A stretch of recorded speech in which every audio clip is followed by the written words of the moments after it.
Could you please put the volume up?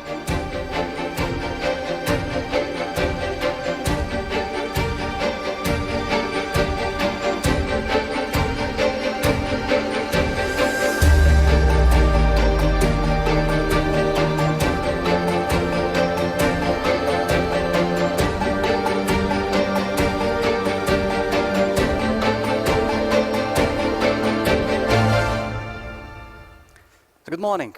I think medicine has been becoming a science fiction movie. There are so many examples for that.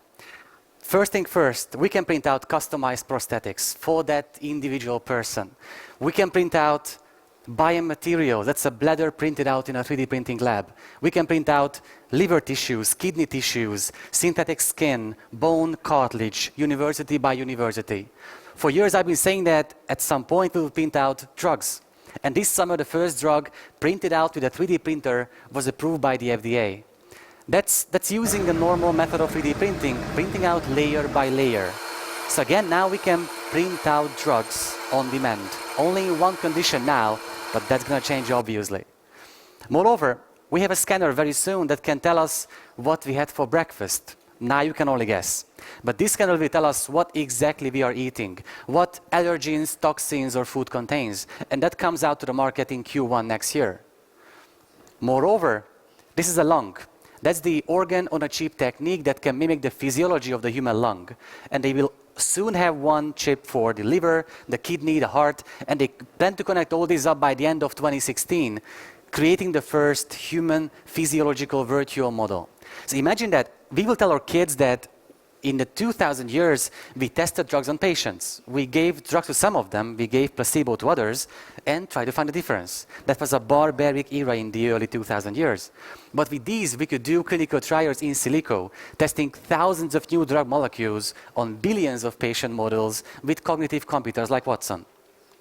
For years, we've needed help in medicine, and now we finally get that help. When we need information, we get it immediately. In 1996, the IBM Deep Blue supercomputer had a match with the reigning chess champion Garry Kasparov, and of course, Kasparov could win that match. But 1 year later, in 1997, the computer could beat the best chess player in the world. And Kasparov had a very furious press announcement saying that that was not fair because he, as a human, didn't have access to these massive databases. Since then, he has been organizing advanced chess championships in which the computer plays with the human player. They are one team. No one can beat them. So that's the jackpot combination, the utmost creativity of the human mind and computing power. For the last few years, these supercomputers have been used at different US clinics in oncology. So when the patient comes in, the doctor knows what information pieces are needed out of the 23 million studies out there. And 1.5 million studies are added every year. So it's humanly impossible to be up to date. Therefore, we need help. And the help is already here. As science fiction is sneaking its way into medicine, I don't get this science fiction when I go to my doctor's office. That's not science fiction. And the reason why I think is that the technological evolution and the evolution of our behavior are changing. There's a huge gap between these. Before the 19th century, physicians had to put their ears to the naked chest or back of patient to listen to cardiac and lung sounds. And a French physician came up with this very brilliant idea that a wooden tube could augment this cardiac and lung sound. And it took him 20 years to get this message across to medical associations worldwide. Since then, the stethoscope has become the symbol of being a physician. If you have a stethoscope around your neck, you're a physician for sure. For the last 2 years, one of the world's top cardiologists, Eric Topol, said that he hasn't even used his own stethoscope because there is a portable ultrasound in his pocket. And it's much better seeing the heart than listening to the cardiac sounds and draw conclusions from there. Moreover, before he listened to his patients and made decisions, now they watch the ultrasound together, they measure things together, and they can understand things together. So before it took hundreds of years to get the medical innovation into practice, then decades, now it takes years. Soon it will take months and weeks, and we are not really ready for that. If you take a look at the medical black bag of a doctor's office, a GP's office, you will find really strange things in there. A stethoscope that's almost 200 years old. You will find a blood pressure monitor that's about 130 years old. So or physicians are working with obsolete techniques when we use digital stuff in our everyday lives outside medicine. Therefore, this gap between the technological evolution and how we can change our mindset or behavior can change is getting bigger and bigger. In the black bag of Eric Topol, you will find these things: digital stethoscope, digital ultrasound, pocket ultrasound, smartwatches. They can measure everything, every health parameter in a small black bag in seconds, and everything is digital. You don't get the results on a paper like before. It's digital, it's compatible, you can obtain data about that patient. So it's getting there, but we are not there yet. I believe that no stakeholder of healthcare, from patients to physicians, researchers, developers, decision makers, no one is ready for what's coming next. And the problem is, a tsunami of technological changes is coming towards us. And I believe if these waves hit us unprepared, as we are now, it's going to wash away the medical system as we know it, making it a purely business-based service without any kind of human interaction. No one wants to let that happen. Even as a geek, I must say that we need the human touch. That's a major part of providing care. An algorithm might tell me what to do, or a health tracker might measure my parameters, but I need my physician's human touch. So I think that my theory is that with more and more, better and better, cheaper and cheaper disruptive technologies, we will improve the human touch, only if we are prepared. And I believe only a few things are needed to get us prepared for this technological future. The first is very simple. Technology is just a tool, like the wooden stick before, just a tool. It depends on us whether it's bad or good. When people tell me that technology makes us antisocial, and we see this scene in bus stations, everyone checking their phones, we used to behave the same way before. It's just about technology. We make decisions about making that evil or amazing. That's part of our lives now. The second thing, without digital literacy, we have no chance. And by this I mean that, just like you, I face an ocean of information every day.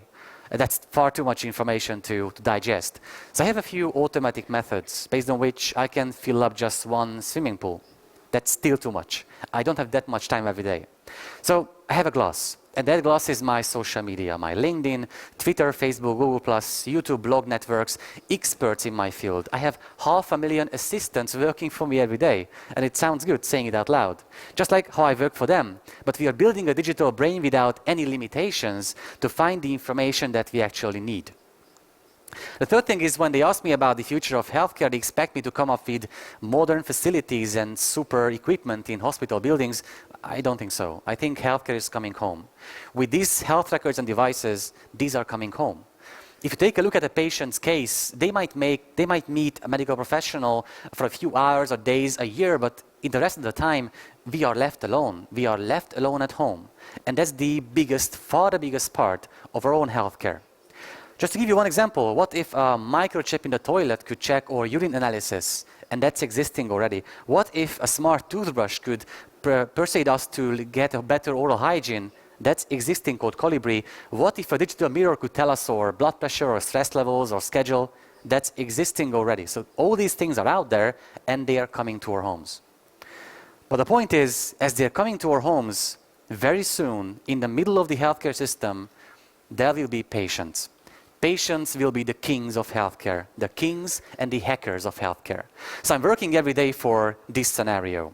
But for this, we need to put patients in the cockpit of their own health planes. For 2,000 years, there has been an ivory tower of medicine. Only physicians could access data and devices. But now, physicians and patients are in the same cockpit. They don't understand each other yet, but they can access data. And you cannot improve a system if you cannot access data about that. For the last 2 or 3 years, now finally we got this chance. So as a medical futurist, I thought that that's my mission. I need to be the lab mouse for people. I need to try everything, devices, health services, genomic tests, to tell you what's useful and what's useless medically and from the research point of view. I have been a guinea pig in upgrading my health. And that's been a real ride. Let me tell you how I have been upgrading my health for over a decade now. I started with sleep. I used a very simple French device to measure my sleep. I wear it on my wrist at night, and after 5 days, I learned a crucial thing about my life, is that it doesn't matter for me how many hours I sleep for. What matters for me is if I have one long deep sleep period. That's quite a crucial information. So I try to find the list of things I shouldn't do before going to bed in order to have a good night's sleep. And in a week, I was done. I'm having a good night's sleep every night now. But I couldn't wake up just like this. So I turned to the cheapest and simplest crowd-funded smartwatch, and I can tell that smartwatch, well, wake me up between 7:20 and find the best spot. It's its job. So it takes my movements, and when I'm not in deep sleep anymore, but in light sleep, it wakes me up with one gentle vibration. No alarm sounds, no snooze function, one gentle vibration. I wake up like this.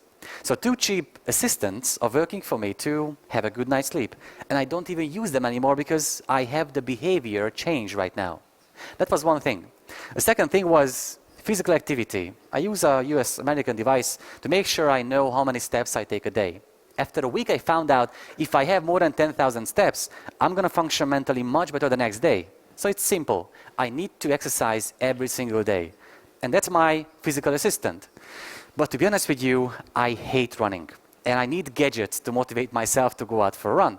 So when I found this other assistant of mine that I wear on my chest strip, it measures my pulse, many parameters, and through my smartwatch it tells me when to slow down during running sessions, when to pump it up. I have a talk in the evening, so slow down now. It's my assistant, and it motivates me to go out for a run. And again, since I had this new behavior, I don't use them anymore. I went on checking for new devices. With this one, I can measure my electrocardiogram. Not on a huge device, an expensive one, this small one. It works with any smartphones. It analyzes my electrocardiogram with smart algorithms. I can even ask US experts to give an analysis about my EKG live in a few hours. And now I have this in my hand. And I went on looking for new devices. This blood pressure monitor can check my blood pressure in half a minute. There is one button called start. You can't even make a mistake here. And you get all the data on your smartphone. So moving on, I use devices that can measure everything at once. Body temperature, blood pressure, electrocardiogram, sleep, pulse, daily activities, like a medical tricoder. I play games on Lumosity backed by neuroscience to improve my cognitive skills. I listen to music at focus at will to be able to focus because these kinds of music are generating the best potential brain activity in your mind. I can get immediate feedback about my brain activities, whether it's active or neutral or calm during my meditation sessions. I learned how to relax myself when I really want to relax. I've got all these in my hands right now. I can measure my stress levels, and it makes me stressed to find out by this that I'm more stressed than my wife. But now I'm working on that by the help of the application. I've had genomic tests. I learned what kind of mutations I have, what conditions I might have in the future, what I should know about the future of my own health so I can prepare. I had my microbiome tested, the 8 kilograms of bacteria living in my digestive system. Now I know what I live with, how they affect my diet, my sleep activity, my meditation sessions. I know my body because I could get things measured from home. I have my genome sequence because I measure that from home. All patients have these potentials and opportunities now. They can measure whatever they want. That's the freedom that finally we can access our own data from home. The point is, in 5 years, we will laugh at all these devices, these big, clunky devices. I will open up a museum showing these first devices to people. We will have digital tattoos, things that can measure all our vital signs and health parameters, and they let us know when there is something we should take care of, when it's time, not me trying to find the best solution for my health parameters. We will have devices attached to our smartphones that can detect malaria, that can do a urine analysis at home, so we will access even the clinical laboratory from home. Although, I don't think that healthcare is going to be changed from the top to the bottom by organizations and governments and companies. I believe we can change it from the bottom to the top, individual by individual. Physician, researcher, patient, developer, decision maker, one by one. So through the ways for the last decade I've been trying to improve my job, or through the ways I've been trying to live a healthier life by upgrading my health with technologies, I like to believe that I've been trying to change healthcare from the bottom to the top. And I hope that you will join me in this battle. Thank you. Thank you very much, Bерталан. And I've got a question for you. It's less technological but more social question. It's less technology but more social question. You're absolutely right. The industry is moving direction to the patient. The patient or the person going to be at the very center of health care decisions. And there is a thin line right now. Where is the border? Because when we are talking about these technical devices, most of those devices are for healthy people. I know there are some experience to use part of those devices in the clinical practice, but nevertheless, the most of devices sold and used by healthy people. Because healthy people has enough mental power and self-confirmness to take some decisions about own health. What about people who are sick? What about people who are patients? Are they ready to give responsibility for own health and for the clinical decision from them to the doctors, or they're ready to take them by itself, the clinical decisions? What's your experience? You make an excellent point here. The reason why it has been like this is that companies found the business driving force from healthy people who would have the money, who would have the motivation to live a healthier life, and they are happy to measure anything about their own health. But the point is, it becomes really useful when we can put these devices into the diagnostic processes and then therapeutics. And now there are only 1, 2, 3 examples in both, while there are hundreds of devices out there for healthy people. What matters is, I think now we are building a pyramid. And on one side we have healthy and diseased people who should have a better demand towards companies. On the other side we have companies building better technologies if the demand is big enough. Right now we have the building blocks out there, but nobody's building that pyramid. So I feel like that's my mission, to connect them up.